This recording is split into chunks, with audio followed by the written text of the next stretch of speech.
The morning sun cast long shadows across the crystal mines of Zelthara Prime as Commander Keth Vorlin walked through the peaceful streets of New Haven City. The blue-skinned Vorthak moved slowly, their 4 arms carrying delicate instruments that measured the quality of precious stones extracted from the planet's core. Children played in gardens filled with singing flowers, while their parents worked in harmony with the planet's natural rhythms. Keth had commanded the orbital defense, stationed for 15 years, and in all that time, the most exciting event had been rescuing a merchant ship with engine problems. The Vorthak were a gentle people who believed in living peacefully with all species. Their ships carried medical supplies and rescue equipment instead of weapons. War was something they read about in ancient history books, not something they prepared for. The communication device on Keth's belt buzzed with urgent tones. Lieutenant Mora Zelton's voice crackled through the speaker, filled with panic. "Commander, you need to get to the command center immediately. We have incoming ships on the outer sensors." Keth felt his stomach drop. Incoming ships usually meant traders or explorers, but Mora's voice carried fear. He activated his personal transport and flew quickly to the orbital platform that served as their defense headquarters. The ride took only minutes, but it felt like hours. The command center buzzed with activity when he arrived. Mora stood at the main display screen, her normally calm face pale with worry. Behind her, 3 other technicians worked frantically at their stations. The large view screen showed a tactical map of their solar system with dozens of red dots moving toward their world. "Report," Keth commanded, trying to keep his voice steady. 48 ships dropped out of hyperspace at the system edge 30 minutes ago, Mora explained. "They're moving in formation directly toward us. Scanner readings show heavy weapons and armor. These aren't merchant vessels." Keth studied the display. The approaching ships were massive, each one larger than their entire defense fleet combined. Their angular design looked aggressive, built for destruction rather than exploration. "Do we have identification on the ship types?" "Yes, sir." Mora's voice became even quieter. "They're Krillian Empire warships." The command center fell silent. Everyone knew about the Krillians. Stories spread throughout the galaxy about the insectoid species that conquered worlds and enslaved populations. They turned beautiful planets into strip mines and forced captured species to work until they died. No one had ever successfully resisted a Krillian invasion. "How long until they reach us?" Keith asked. "At their current speed, approximately 6 hours, replied Technician Joran from his station. "Maybe 7 if they slow down to maintain formation." Keth looked at their own defense capabilities displayed on a side screen. 12 patrol ships, each armed with light plasma cannons designed for asteroid mining, not combat. Against 48 Krillian warships, they might as well throw rocks. "Send a message to all civilian transports," he ordered. "Begin immediate evacuation of non-essential personnel. Priority goes to children and elderly. How many people can we move off-world in 6 hours?" Mora calculated quickly. "Maybe 50,000 if we use every available ship and make multiple trips. But sir, our population is over 50 million. The math was simple and horrible. They could save 1 person out of every 1,000. Keth felt the weight of command crushing down on him. 50 million Vorthak would face slavery or death because he couldn't protect them. "What about calling for help?" asked Joran. "The Galactic Defense Pact requires member species to assist each other. The nearest Defense Pact fleet is 12 hours away," Mora replied. "Even if they left immediately, they wouldn't arrive in time." Keth paced around the command center, his mind racing through impossible options. The Krillians were known for their efficiency. They would demand surrender within an hour of arriving. If refused, they would begin orbital bombardment of major cities to break resistance. The beautiful crystal cities his people had built over centuries would become rubble. "Open a wide-spectrum distress signal," he decided. "Send it to every species, within communication range. Maybe someone closer can help." Mora activated the long-range communication array. The signal would reach hundreds of different civilizations across this section of the galaxy. Most would ignore it, but perhaps someone would respond. "This is Commander Keth Vorlin of Zelthara Prime Defense Command."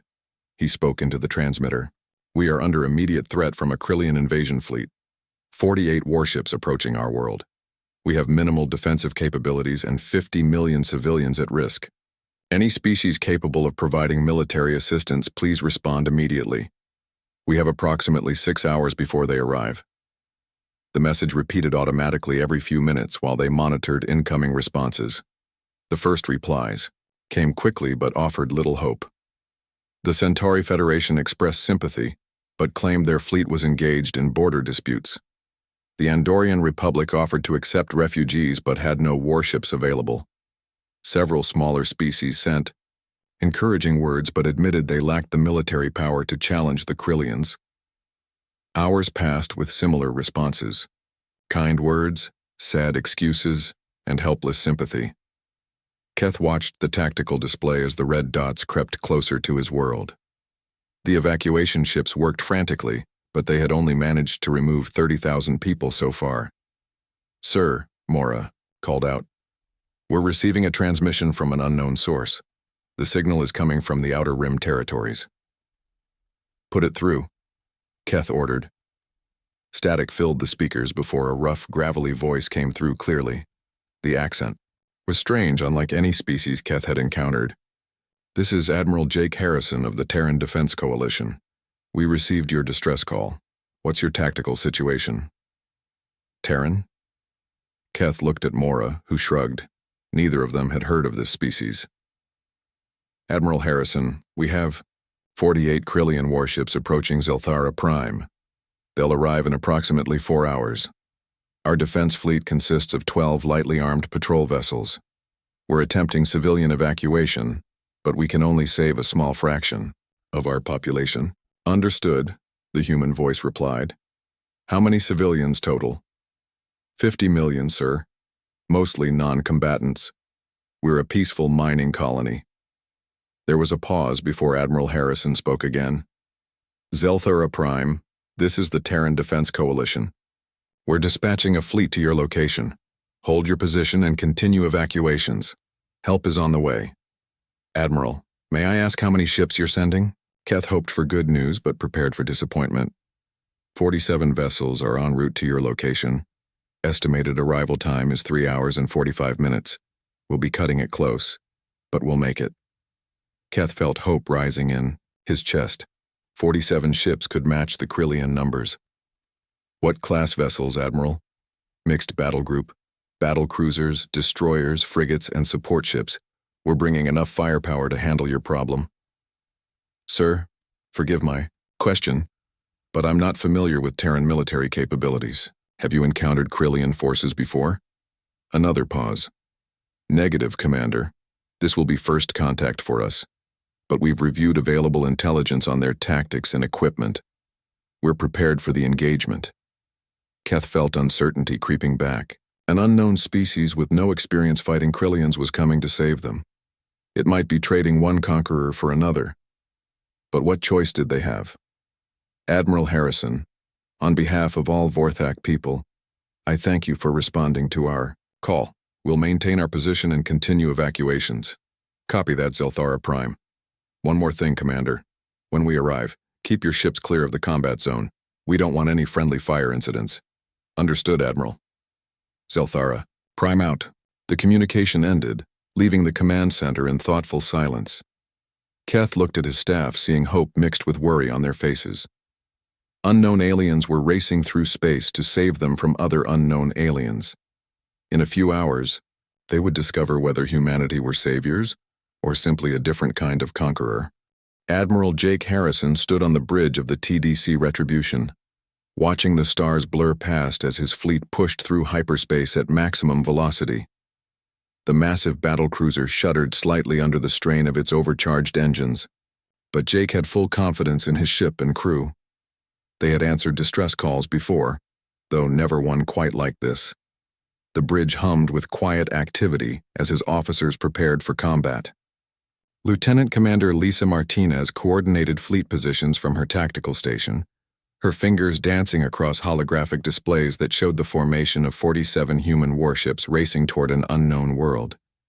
Each ship represented thousands of hours of training and millions of credits worth of weapons designed for one purpose: protecting humanity and its allies. "Admiral, we have updated intelligence from the Galactic database," Martinez reported. The Krillians are an insectoid species known for rapid conquest and brutal efficiency. They typically use overwhelming numbers and direct assault tactics. Their ships are heavily armored but rely on plasma-based weapons. Jake nodded, studying the tactical data on his command screen. The Krillian sounded like every other species that thought superior numbers made them invincible. Humans had learned different lessons during their violent history on Earth. Sometimes the smaller force won through better tactics, superior technology, and sheer determination. "What about these Vorthak we're protecting?" he asked. "Peaceful mining species," Martinez replied. "Blue-skinned humanoids with 4 arms. They've never engaged in warfare according to available records. Their technology focuses on resource extraction and environmental harmony rather than military applications. So we're protecting civilians from raiders," Jake concluded. Nothing new there. Captain Ryan Burke's voice crackled through the communication system from his destroyer, the TDC Storm Chaser. "Admiral, my tactical team has finished analyzing Krillian ship designs. Their vessels are big and tough, but they appear to sacrifice maneuverability for armor. Our destroyers should be able to run circles around them." "Good intel, Ryan. What about their weapons?" "Standard plasma cannons. Nothing we haven't seen before. Their energy output is high, but the focusing systems look primitive. I doubt they can penetrate our shield matrices at range." Jake smiled grimly. Human defensive technology had been forged in the depths of space where radiation storms and meteor impacts were daily hazards. If their shields could handle a solar flare, they could probably handle alien plasma weapons. Chief Engineer Maria Santos climbed onto the bridge from the engine levels below, wiping grease from her hands with a cloth. Her coveralls were stained with coolant and her dark hair was pulled back in a practical ponytail. She had been working for 6 straight hours to squeeze every bit of speed from the Retribution's fusion reactors. "Admiral, I've got the engines running at 115% of normal capacity," she reported. "We're shaving 20 minutes off our arrival time, but I can't guarantee the reactors won't need major repairs afterward." "Can they hold together for the battle?" Jake asked. "They'll hold," Maria replied with confidence. "These engines were built to Earth Navy specifications. They can take a beating and keep running." Jake appreciated Maria's dedication. Human engineers had a reputation throughout their small section of known space for building equipment that worked under impossible conditions. When your homeworld regularly tried to kill you with earthquakes, hurricanes, and volcanic eruptions, you learned to make things that didn't break easily. Colonel Danny Wright entered the bridge carrying a tablet displaying Marine deployment plans. The stocky soldier had scars on his face from a dozen different conflicts, and his eyes held the steady calm of someone who had seen combat and survived. Behind him walked Sergeant Lisa Chen, his second-in-command equally battle-tested. "Admiral, we've got boarding teams prepped and ready," Danny reported.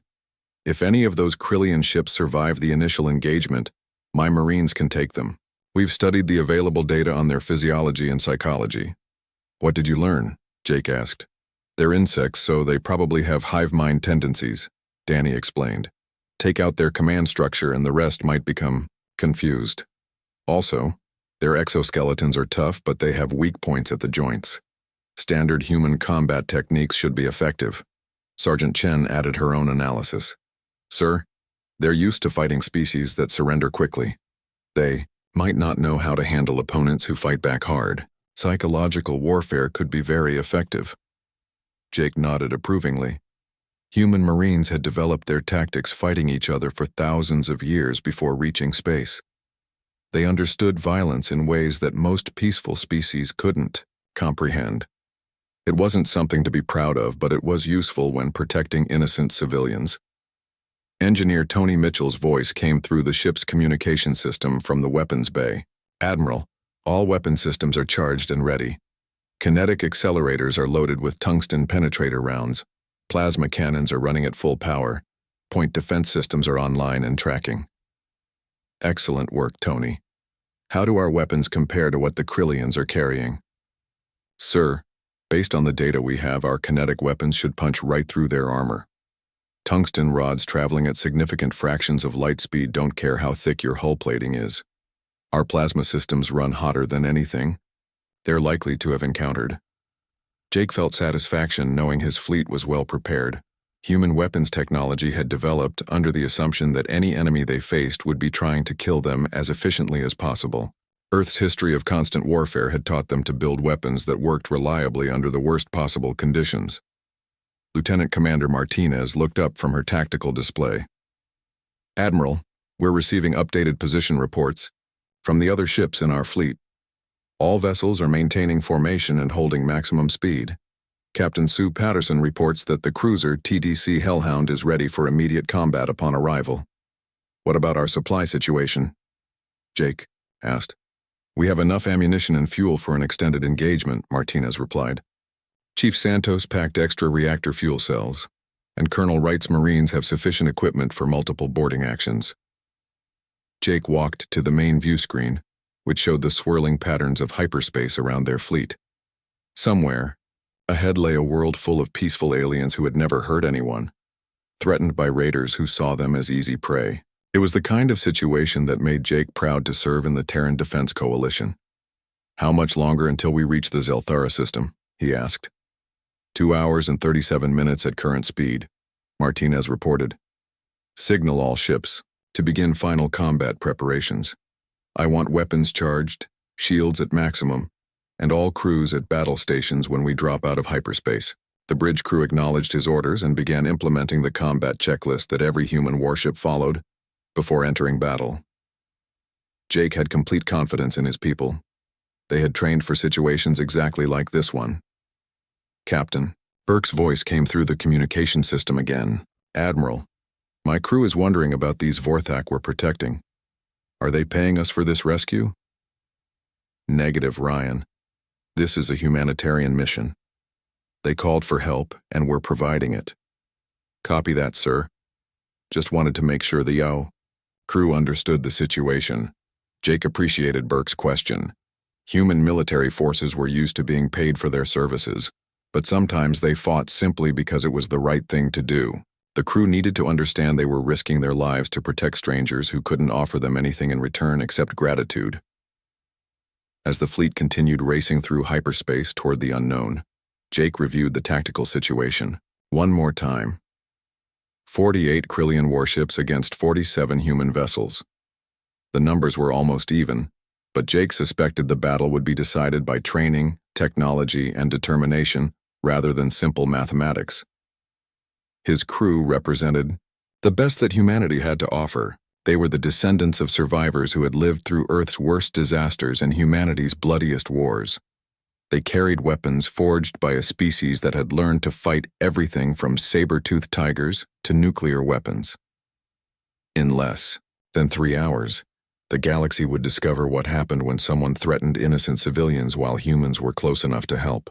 War leader Zakth stood in the command chamber of his flagship, the Devourer, watching Zelthara Prime grow larger on the main viewing screen. The beautiful blue and green world sparkled with city lights and orbital installations that would soon belong to the Krillian Empire. His mandibles clicked together in satisfaction as he calculated the wealth this conquest would bring. The insectoid commander was massive even by Krillian standards, standing nearly 8 feet tall with a chitinous exoskeleton that gleamed black under the ship's lighting. 4 powerful arms ended in razor-sharp claws, while his compound eyes provided perfect vision in multiple directions. Scars covered his carapace from dozens of successful campaigns across the galaxy. Sub-Commander Vrix, report on the target. World, Zakth commanded in the clicking, buzzing language of his species. The smaller Krillian officer scuttled forward on 6 legs, carrying a data tablet in his upper arms. War leader, orbital scans confirm minimal military presence. 12 patrol vessels with light armament designed for mining operations. Population approximately 50 million Vorthak civilians concentrated in crystal cities. Defensive capabilities? None. Worthy of concern, War Leader. Their weapons are suitable for asteroid mining but ineffective against our armor. Their shields cannot withstand plasma bombardment. Complete conquest estimated at 6 hours maximum. Zakth's mandibles clicked approvingly. The Vorthak would make excellent slaves for the mining operations. Their 4 arms made them ideal for delicate crystal extraction work. The survivors would spend their remaining lives serving the Empire's expansion. Signal the fleet to assume bombardment formation, he ordered. Prepare the standard intimidation broadcast. The 48 Krillian warships moved into position, around Zelthara Prime like predators surrounding wounded prey. Each vessel resembled a massive mechanical scarab beetle, bristling with plasma cannons and boarding pods. Their dark hulls absorbed light, creating moving shadows against the starfield. Commander Keith Vorlin watched the enemy fleets approach from his orbital defense station, feeling helpless as the Krillian ships took positions above his world's major cities. The evacuation transports continued their desperate work, but they had only managed to remove 100,000 civilians so far. 49,900,000 people remained on the planet's surface. Incoming transmission from the Krillian flagship, reported Lieutenant Maura Zelton from her communication station. Put it through, Keth replied, steeling himself for what was coming. The main screen filled with War Leader Zakth's terrifying visage. The massive insectoid creature spoke in heavily accented Galactic Standard, his voice buzzing with authority and menace. Vorthak, Commander. I am War Leader Zakth of the Krillian Empire. Your world now belongs to us. You will surrender immediately and prepare your population for processing. Resistance will result in the complete destruction of your cities and the enslavement of all survivors. Keth forced himself to remain calm despite the fear crushing his chest. War Leader, the Vorthak people are peaceful. We have no quarrel with the Krillian Empire.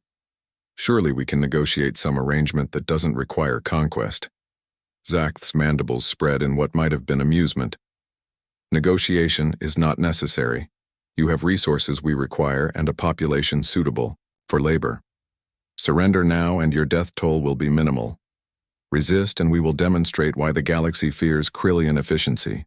I need time to consult with our leadership, Keth stalled, hoping desperately that the mysterious humans would arrive soon. You have 1 standard hour to respond, Zakth declared. After that, we begin orbital bombardment of your largest city. Choose wisely, Vorthak. The transmission ended, leaving Keth staring at a blank screen. 1 hour before 50 million innocent people faced death or slavery. Where were the humans who had promised to help? Suddenly, space tore open at the edge of the system as 47 human warships dropped out of hyperspace in perfect formation. The Krillian sensor operators detected the new arrivals immediately, but their initial scans produced confusing results. Sub-Commander Vrix hurried to War Leader Zakth with updated tactical information. War Leader, we have new contacts. 47 vessels of unknown configuration approaching at high speed. Unknown configuration? Zakth demanded. Their ships appear to be built primarily as weapons platforms rather than traditional vessels. Heavy armor, extensive weapon systems, powerful shields. The design philosophy is completely focused on combat effectiveness. Zakth studied the tactical display showing the approaching human fleet. The ships looked aggressive and purposeful, unlike the exploration vessels or trading ships the Krillians usually encountered. These were built for war. Hail the unknown vessels, he commanded.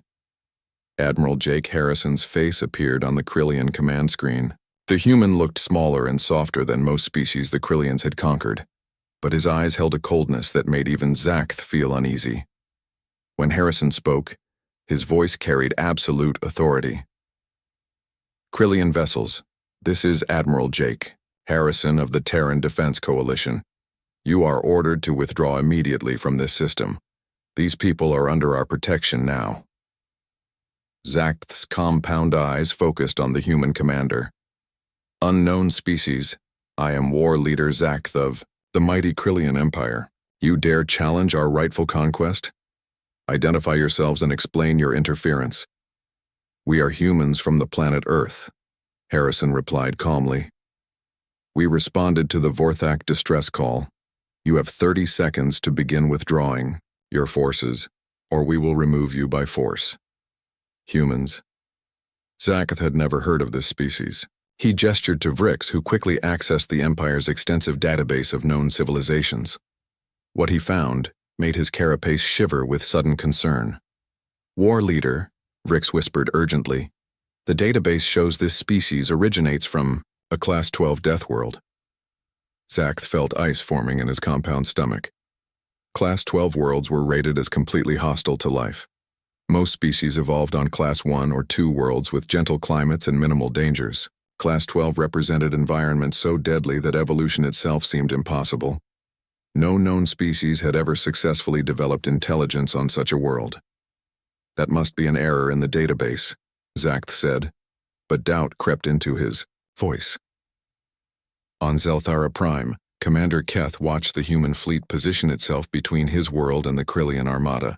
The human ships moved with precise coordination, each vessel taking its assigned position in a formation that seemed designed to maximize firepower while protecting the planet below.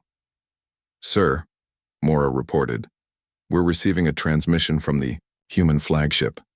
Admiral Harrison's image appeared on Keth's screen. "Commander Vorlin, this is Admiral Harrison. We've arrived as promised. Keep your ships clear of the combat zone and maintain your evacuation efforts. We'll handle the Krillians." "Admiral, there are 48 enemy vessels against your 47, Keth warned. "Their ships are heavily armed and armored." Harrison's expression didn't change. "Understood, Commander. Numbers aren't everything in space combat. Trust us to do our job." Back on the Krillian flagship, war leader Zakth faced a decision he had never encountered before. The humans showed no fear despite being outnumbered. Their ships bristled with weapons unlike anything in the Imperial database. Most disturbing of all, they came from a world so dangerous that surviving on it should have been impossible. "Sub-Commander, what is our tactical assessment of these humans?" he asked. Brick studied his displays nervously. "War leader, their weapons appear to be kinetic accelerators and high-temperature plasma systems. Their defensive capabilities are unknown but appear extensive. Ship design suggests they expect to take significant damage and continue fighting." "And their world classification?" "Class 12. Deathworld confirmed, war leader. The database indicates extreme radiation levels, frequent geological disasters, predatory wildlife, and atmospheric storms that would kill most known species." Zakth realized he faced enemies unlike any the Empire had encountered. These humans had evolved in an environment that constantly tried to kill them. They had developed technology and tactics based on surviving the impossible. Their ships looked like weapons because they were built by a species that understood violence at a fundamental level. "War leader," his communication officer reported, "the humans are demanding a response to their ultimatum." Zakth looked at the tactical display showing the two fleets facing each other over the peaceful world below. His 48 ships should have been more than enough to crush any opposition.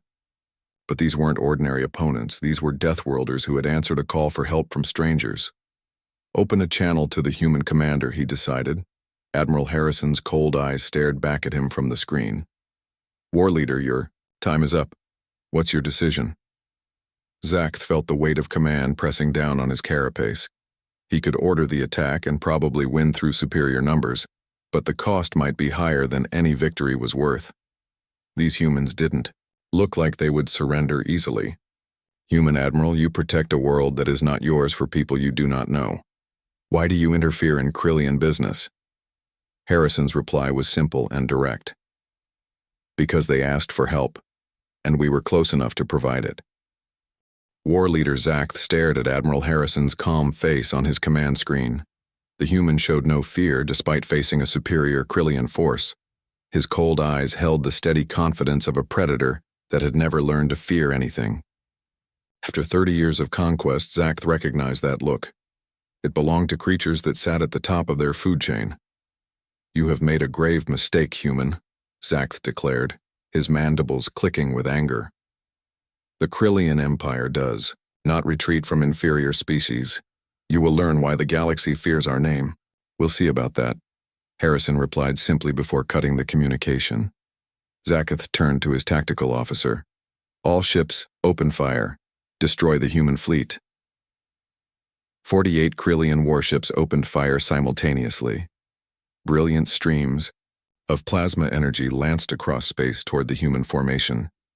The concentrated firepower could have melted an asteroid or boiled away a small moon's atmosphere. It should have been enough to vaporize any fleet foolish enough to challenge the Empire.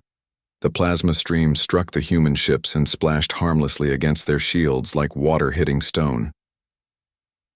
On the bridge of the TDC Retribution, Admiral Harrison watched the enemy fire wash over his fleet without causing any damage. Chief Engineer Maria Santos had designed their shield systems to handle the radiation storms and solar flares of deep space.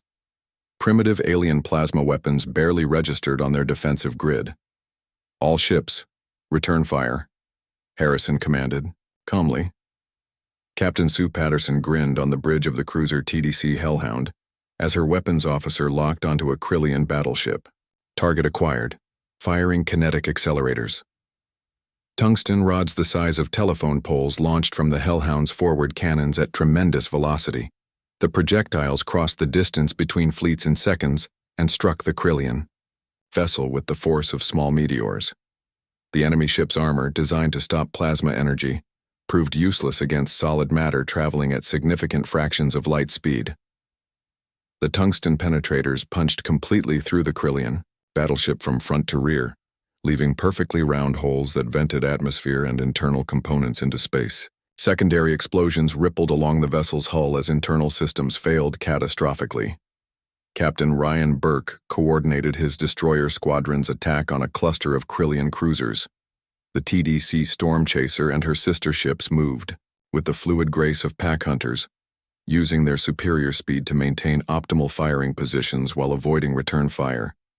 "Plasma cannons charging to full power," reported his weapons officer. "Target locks established. Fire when ready," Burke ordered. Human plasma weapons operated at temperatures that would have been impossible for most species to achieve. The focused energy beams cut through Krillian armor like heated knives through soft metal. Where the Krillians relied on brute force, humans had perfected precision and efficiency. War leader Zakth watched in growing horror as his seemingly invincible fleet began taking devastating losses. 3 ships had already been destroyed completely, while 5 more suffered critical damage.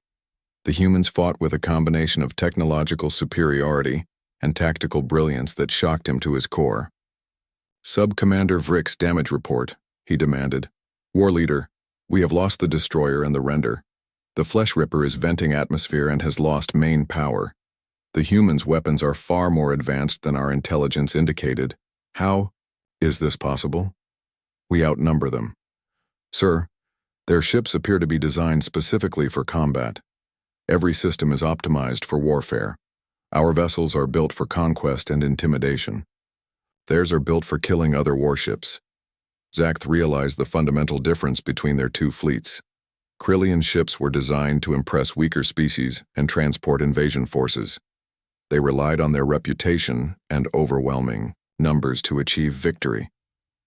The human vessels were pure weapons platforms built by a species that understood war at a level the Empire had never encountered. Colonel Danny Wright received authorization for his boarding assault as the TDC Lightning damaged a Krillian heavy cruiser enough to breach its hull. His Marines launched from their assault pods directly into the enemy ship's cargo bay, ready to demonstrate human close combat capabilities. The Krillians had never faced boarding parties like Wright's Marines. Human soldiers could function in environments that would kill most species. They wore armor that could withstand vacuum exposure and carried weapons designed to punch through the toughest materials. More importantly, they fought with a psychological intensity that terrified their enemies. Sergeant Lisa Chen led her squad through the Krillian ship's corridors, moving with practiced efficiency. The insectoid defenders had the advantage of numbers and knowledge of their ship's layout, but they had never encountered opponents who treated combat as a natural state of existence. "Contacts ahead," Chen reported through her helmet communication system. 6 Krillians in defensive positions. "Take them down," Wright ordered. Human tactics in close combat relied on speed, aggression, and psychological warfare. Chen's Marines used flashbang grenades to disorient the defenders before launching a coordinated assault that gave their enemies no time to organize a proper response. The Krillians discovered that their natural weapons, deadly against most species, were ineffective. Against human armor and training, Marines who should have died from severe wounds continued fighting with mechanical determination. Humans seemed to ignore pain and fear in ways that violated everything the Krillians understood about combat psychology. Back in space, Engineer Tony Mitchell coordinated damage control as Krillian return fire finally began to find its mark. The human ships absorbed punishment that would have destroyed most vessels, but their redundant systems and overbuilt construction kept them operational, far longer than should have been possible. Hull breach on Deck 7, reported damage control. Sealing emergency bulkheads. Reactor 2 is running hot, called another technician. Recommend reducing power output. Negative, Mitchell replied. We need maximum power for weapons and shields. The reactor can handle the stress. Human engineering philosophy emphasized reliability over efficiency. Their ships were built to continue functioning even when severely damaged. Every critical system had backups, and every backup had alternatives. It was the approach of a species that expected everything to go wrong and planned accordingly. Captain Nick Foster commanded the destroyer TDC Lightning Rod as it engaged 3 Krillian vessels simultaneously. His ship had taken severe damage from concentrated enemy fire, but Foster refused to withdraw from the battle. The Lightning Rod's hull showed multiple breaches and several weapon systems had been destroyed. Captain, we're losing life support on the forward sections. His executive officer reported. Engineering recommends immediate withdrawal for repairs. Foster studied his tactical display. The lightning rod was badly damaged, but it was still mobile and carried 1 functional kinetic accelerator. More importantly, the largest Krillian battleship was positioned perfectly for a ramming attack. All hands. This is the captain, Foster announced over the ship's communication system. Prepare for ramming speed, we're going to take that big one with us. The concept of ramming attacks horrified most civilized species. It represented the ultimate commitment to victory at any cost. But humans had developed the tactic during their own naval wars centuries before reaching space. Sometimes winning required sacrifice. The lightning rod accelerated directly toward the Krillian flagship. Its damaged engines pushed far beyond safe operating limits. Krillian gunners tried desperately to destroy the approaching human ship, but Foster's crew had transferred all available power to forward shields. War leader Zakth watched the human destroyer approach his flagship with growing terror. No sane commander would order such an attack. No crew would follow such orders. Yet the human ship continued its impossible charge, accelerating even as Krillian weapons tore pieces from its hull. All batteries concentrate fire on the approaching vessel, Zakth commanded desperately. We are firing everything we have, war leader. The human ship is not stopping. The TDC lightning rod struck the Krillian flagship at tremendous velocity. The collision destroyed both vessels instantly, creating a brief star of expanding debris and superheated gas. Captain Foster and his crew died in the impact, but they took 800 Krillian warriors with them. The destruction of their flagship broke something fundamental in the Krillian fleet's organization. War leader Zakth was dead, along with most of the Empire's senior tactical staff. The remaining ships found themselves leaderless in the middle of a battle they were losing against enemies they couldn't understand. Admiral Harrison watched the sacrifice of the lightning rod with grim satisfaction. Foster had chosen to give his life to protect innocent civilians he had never met. It was the kind of decision that defined humanity's place in the galaxy. All ships press the attack, Harrison commanded. Make their sacrifice count. The human fleet surged forward with renewed aggression, driving the disorganized Krillians back from Zelthara Prime. The battle was far from over, but the tide had turned decisively in favor of the Deathworlders who fought not for conquest, but for protection. Subcommander Vrick stared at the tactical display in complete shock. Half the Krillian fleet was gone, destroyed by human weapons or crippled beyond repair. The flagship Devourer had been obliterated in the collision with the human destroyer, taking war leader Zakth and the senior command staff with it. The mighty Krillian Empire had never faced such devastating losses in a single battle. Sir, what are your orders? Asked the communication officer from his position at the control panel.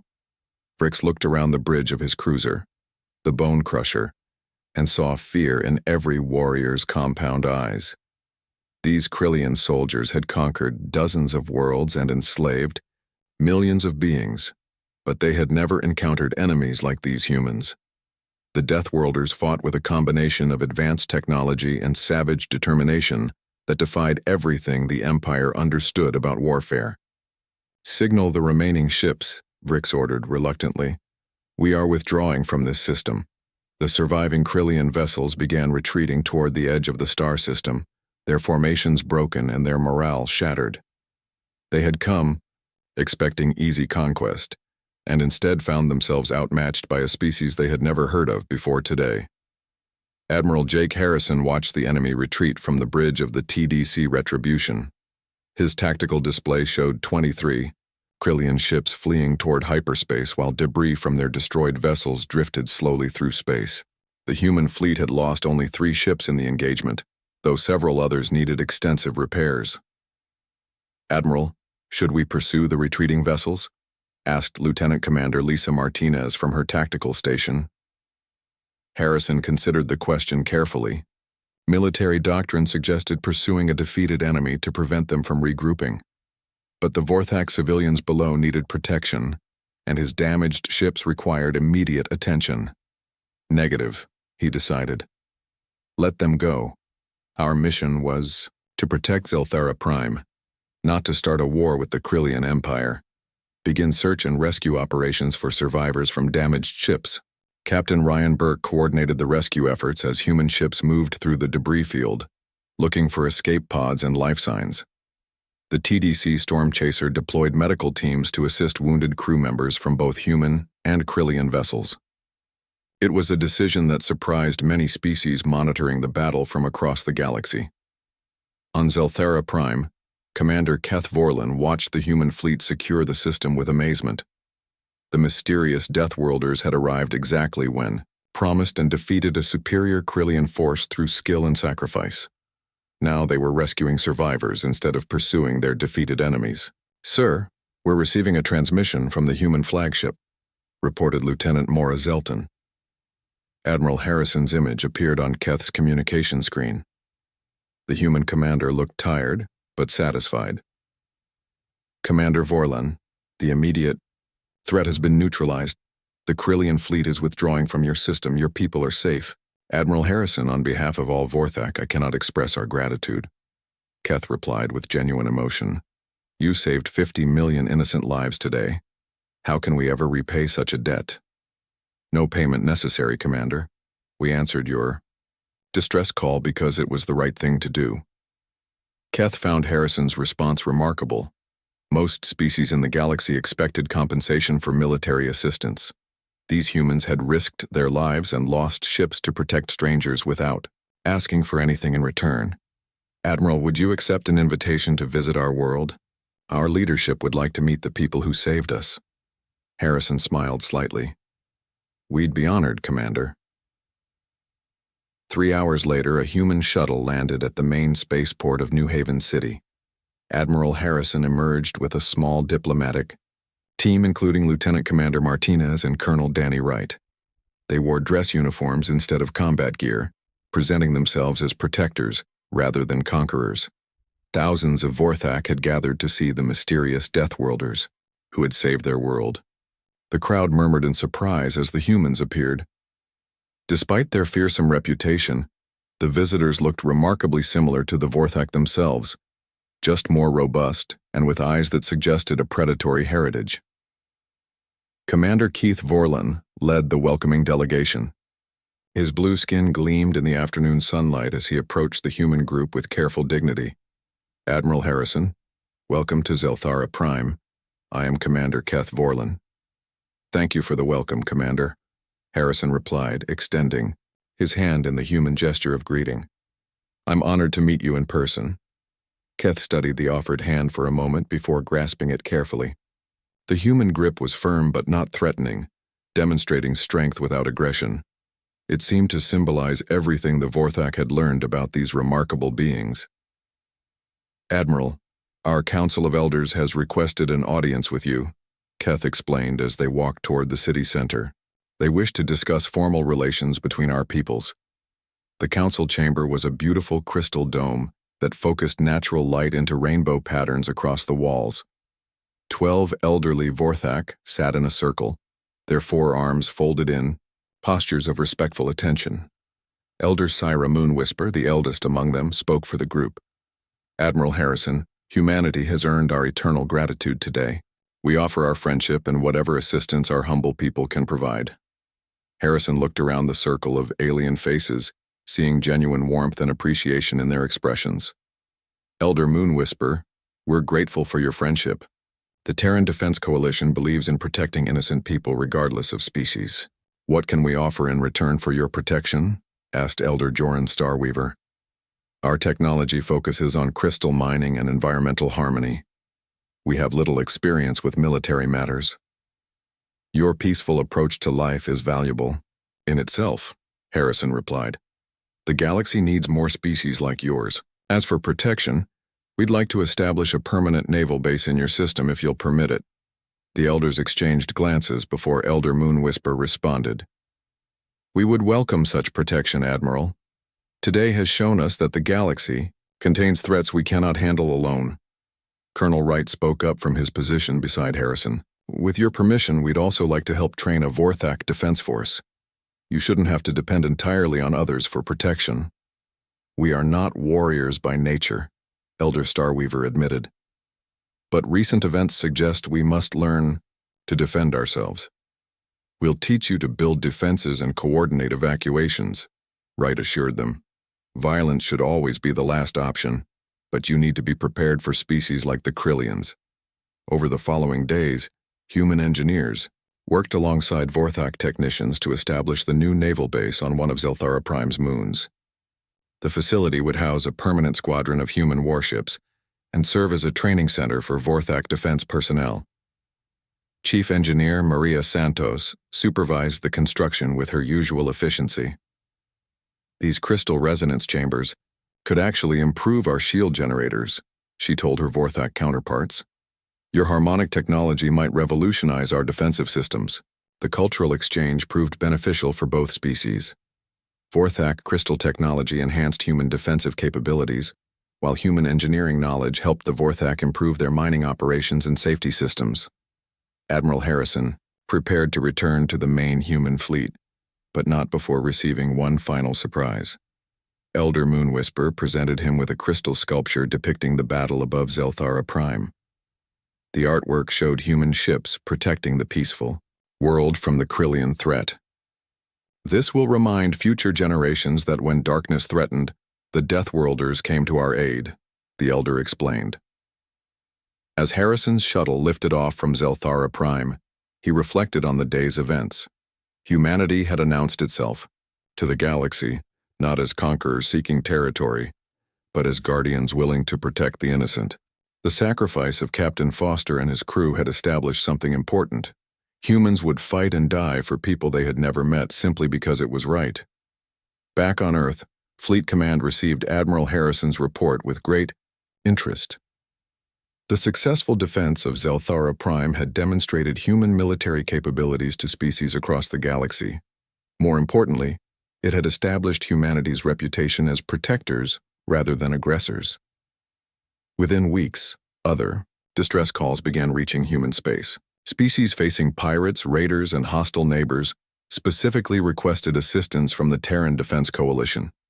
Humanity had found its role in galactic civilization. They would be the guardians who answered when peaceful people called for help. The age of human expansion had begun, but it started with protection rather than conquest. In a galaxy full of predators, the Deathworlders had chosen to become protectors. Their legend was just beginning to spread among the stars, carried by grateful survivors and whispered tales of the day. Salvation arrived in ships built for war, but crewed by people who fought for peace.